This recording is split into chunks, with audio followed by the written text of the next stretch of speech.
Hello everyone, today we'll be looking at REMS of the hands.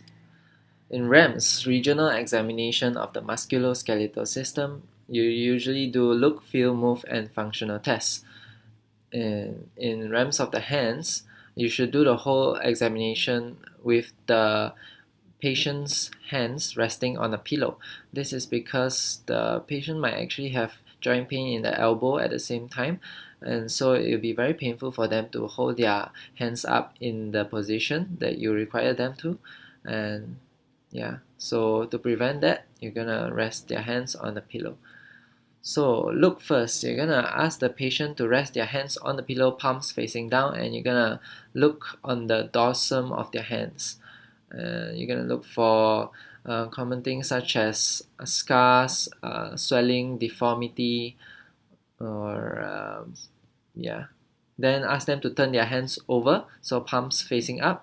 And while they are doing that, you check if they can do it, and observe their face if there's any grimace, which is signs of pain.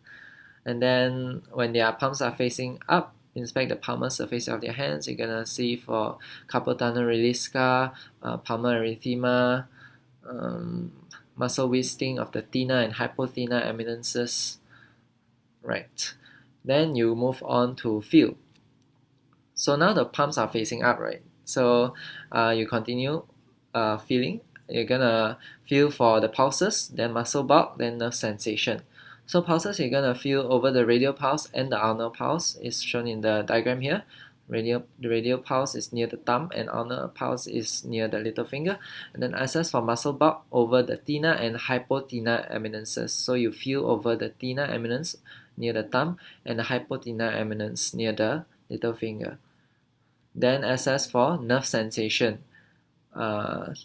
So nerve sensation, here you're assessing for median and ulnar nerve. So you test the sensation over the thenar eminence, hypothenar eminence, index finger, and little finger. So thenar eminence and index finger assesses the median nerve, and hypothenar eminence and little finger assesses the ulnar nerve. So you're gonna palpate the thenar eminence and hypothenar eminence and ask if it's the same on both sides. Index finger and little finger, ask if this is the same on both sides. Then after that, ask them to turn their hands over again. So now their palms are facing down. You're gonna continue assessing for nerve sensation. So just now you assess pulses, muscle bulk, and nerve sensation. Now you continue with nerve sensation after they turn their hands over. And this time you're gonna test for the nerve sensation of the radial nerve. So to do this, you touch over the web space between the index finger and the thumb. That's where your radial nerve innervates your skin. Okay. Next, after that, you're gonna assess for temperature. Feel with the back of your hands. Compare the forearm, the wrist, and the metacarpophalangeal joints. And then after that, palpate for tenderness. So you're gonna palpate for tenderness on a few areas. One key thing to remember is when you're palpating for tenderness is that you shouldn't palpate multiple times on the same area. Some of the specialists in rheumatology might not like it because their reasoning is that if they are having pain in the joint and then you're palpating again and again, like double palpation or things like that, it's not really ethical to elicit so much pain in them. So just press one time and that'll be enough. Press one time, observe their face if it's painful, ask them if it's painful. That's enough. Don't palpate again. Right. So tenderness, you're gonna palpate on their wrist area, their metacarpophalangeal joints, their small joints of the fingers, that's their PIP, proximal interphalangeals, and DIP, distal interphalangeals. And then after that, you're gonna palpate their ulnar border up to the elbow. So wrist, you're gonna do it bimanually, palpate. So use both hands to palpate the wrist, then squeeze across the metacarpophalangeal joints.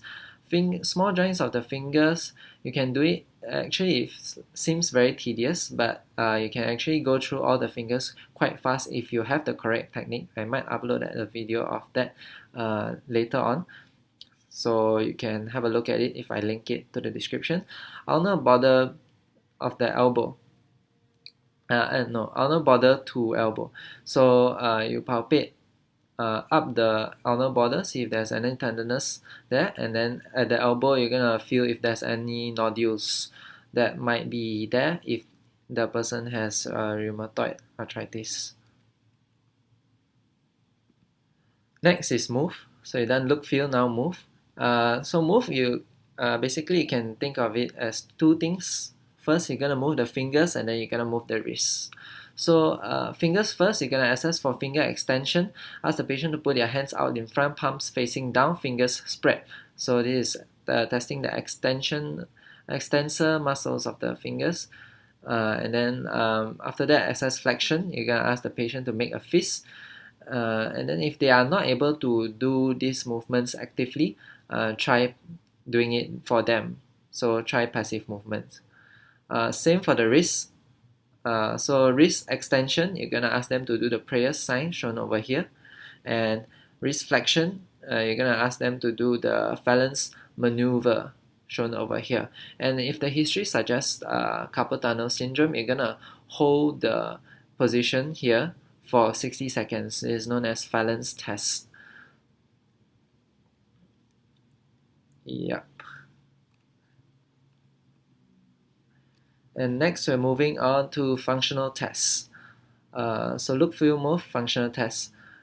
Actually, median nerve function, it was in move in Arthritis Research UK's documentation, but I moved it to functional test because it's easier to remember it like this. So you're gonna test for the median nerve's function.